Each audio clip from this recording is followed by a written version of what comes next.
consulting firm studied what does intelligence, how smart you are, correlate with good leadership?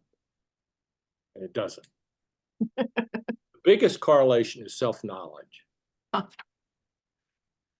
And I think I always understood myself, strengths and weaknesses. So I tell students, really find out, what do other people think of you? Mhm.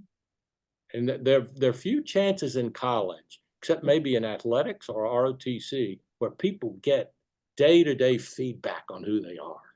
Mhm. And I think students need that, because they can go along sort of thinking themselves in one way that are quite different from how they're perceived. And so there's no easy answer to that, but I mean, it's challenging because probably who you are is not exactly the ideal of what you hoped you would be, Mhm. but being able to accept that and live with it.